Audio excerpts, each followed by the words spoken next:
തൃണമൂൽ കോൺഗ്രസിന് വോട്ട് ചെയ്യുന്നതിനേക്കാൾ നല്ലത് ബിജെപിക്ക് വോട്ട് ചെയ്യുന്നതാണെന്ന് പശ്ചിമബംഗാൾ കോൺഗ്രസ് അധ്യക്ഷൻ ആധിർ രഞ്ജൻ ചൗധരി മുർഷിദാബാദിലെ തെരഞ്ഞെടുപ്പ് പ്രചാരണ റാലിയിലാണ് വിവാദ പരാമർശമുണ്ടായത്.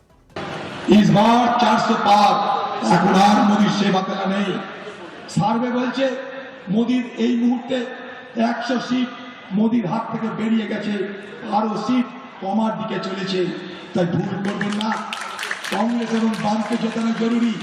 কংগ্রেস এবং বাম যদি না যেতে ভারতবর্ষের ধর্মনিরপেক্ষতা আঘাত পাবে।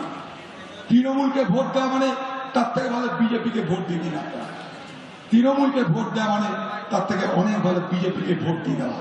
তাই তৃণমূলকে নয়, বিজেপিക്ക് নয়, സർവസമയ സർവബോധ സാরা বছরে നിതിൻ അംബുജൻ വിവരങ്ങളുമായി. നിതിൻ, പശ്ചിമ ബംഗാളിൽ തൃണമൂൽ കോൺഗ്രസ് ഒറ്റയ്ക്ക് മത്സരിക്കുകയാണ്. അവിടെ തെരഞ്ഞെടുപ്പ് നടക്കാനിരിക്കുന്നതേ ഉള്ളൂ. ഇന്ത്യ സഖ്യത്തിലെ ഒരു കക്ഷി കൂടിയാണ് തൃണമൂൽ കോൺഗ്രസ്. അതുകൊണ്ട് തന്നെ ബിജെപിക്ക് വോട്ട് ചെയ്യുന്നതാണ് തൃണമൂലിന് വോട്ട് ചെയ്യുന്നതിനേക്കാൾ നല്ലത് എന്ന ആധിർ രഞ്ജൻ ചൗധരിയുടെ പരാമർശം ഗൗരവതരമാണത്.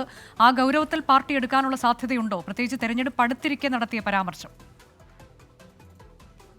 അനുജ, എന്തായാലും കോൺഗ്രസ് നേതൃത്വം ആധിർ രഞ്ജൻ ചൗധരിയുടെ പ്രസംഗം ഇതുവരെ കണ്ടിട്ടില്ല എന്നാണ് വ്യക്തമാക്കുന്നത്. നേരത്തെ അനുജ സൂചിപ്പിച്ചപ്പോൾ തന്നെ ഏറെ വിവാദകരമായ ഒരു പ്രസ്താവന തന്നെയാണ് ഇപ്പോൾ ആധിർ രഞ്ജൻ ചൗധരി നടത്തിയിരിക്കുന്നത്. കാരണം ബംഗാളിൽ ഇന്ത്യ സഖ്യത്തിന്റെ ധാരണകൾ നടക്കുന്നില്ലെങ്കിൽ പോലും തൃണമൂൽ കോൺഗ്രസ് ഒറ്റയ്ക്കാണ് മത്സരിക്കുന്നത്. കോൺഗ്രസും CPM-ഉം സഹകരണത്തോടെ മത്സരിക്കുന്നുണ്ട്.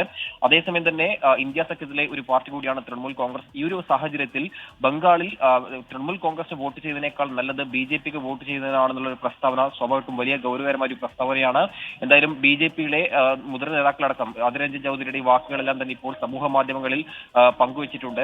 മാത്രമല്ല, പ്രധാനപ്പെട്ട ഒരു കാര്യം, ബംഗാളിലെ അക്രമങ്ങളിലെല്ലാം തന്നെ കോൺഗ്രസ് നിരന്തരമായി തൃണമൂൽ കോൺഗ്രസിനെ രൂക്ഷമായ ഭാഷയിൽ വിമർശിക്കാറുണ്ടെങ്കിൽ പോലും തൃണമൂൽ കോൺഗ്രസിനേക്കാൾ നല്ലത്, വോട്ട് ചെയ്തതിനേക്കാൾ നല്ലത് BJP-ക്കാണെന്ന ഒരു പ്രസ്താവന ഇതുവരെ നേതാക്കൾ നടത്തിയിരുന്നില്ല. പക്ഷേ ഇപ്പോൾ കോൺഗ്രസ് അധ്യക്ഷന്റെ ഭാഗത്ത് തന്നെ അത്തരം ഒരു പ്രസ്താവനയിൽ ഇപ്പോൾ വെട്ടിലായിരിക്കുകയാണ് കോൺഗ്രസ്. എന്തായാലും ഈ പ്രസംഗത്തിന്റെ ആദ്യ ഭാഗത്ത് അദ്ദേഹം വ്യക്തമാക്കുന്നത് മതേതരത്വം ഇപ്പോൾ ഭീഷണി നേരിടുന്നുണ്ട്. അതിനായി CPM-നെയും കോൺഗ്രസിനെയും വിജയിപ്പിക്കേണ്ടത് അനിവാര്യതയാണ്. അതേസമയം ബംഗാളിൽ തൃണമൂൽ കോൺഗ്രസിനെ വോട്ട് ചെയ്തതിനേക്കാൾ നല്ലത് BJP-ക്കാണെന്ന ഒരു പ്രസ്താവനയിലൂടെ ഇപ്പോൾ വെട്ടിലായിരിക്കുകയാണ് ആധിർ രഞ്ജൻ ചൗധരി. എന്തായാലും പാർട്ടി ഇതിൽ ഗൗരവമായി തന്നെ ഈ ഒരു വിഷയത്തിൽ ഇപ്പോൾ ഇടപെടാനുള്ള സാധ്യതയാണ് ഉണ്ടായിരിക്കുന്നത്. നിലവിൽ ഇപ്പോൾ BJP നേതാക്കൾ ഉൾപ്പെടെ ഈ ഒരു വീഡിയോ ഇപ്പോൾ പങ്കുവയ്ക്കുന്നുണ്ട് സമൂഹ മാധ്യമങ്ങളിൽ. ബംഗാൾ കോൺഗ്രസ് അധ്യക്ഷൻ ആധിർ രഞ്ജൻ ചൗധരിയുടെ പരാമർശമാണ് വിവാദമായത്. TMC-ക്ക് വോട്ട് ചെയ്യുന്നതിനേക്കാൾ നല്ലത് BJP-ക്ക് വോട്ട് ചെയ്യുന്നതാണ് എന്ന് തെരഞ്ഞെടുപ്പ് അടുത്തിരിക്കെ അദ്ദേഹത്തിന്റെ പരാമർശം. അത് കോൺഗ്രസ് ഗൗരവത്തിലെടുക്കും, അതിനുള്ള സാധ്യതയുണ്ട്. ഇതുവരെ അങ്ങനെ ഒരു പരാമർശത്തെക്കുറിച്ച് അറിവില്ല എന്നതാണ് ഔദ്യോഗിക വിശദീകരണം. ലോകത്തെവിടെയായാലും ഏത് സമയത്തും 24 വാർത്തകളും ഓഗ്മെന്റഡ് റിയാലിറ്റി പാക്കേജുകളും എക്സ്പ്ലെയിനറുകളും വിശദമായി കാണാൻ ഞങ്ങളുടെ YouTube ചാനൽ നിങ്ങൾക്ക് സബ്സ്ക്രൈബ് ചെയ്യാം.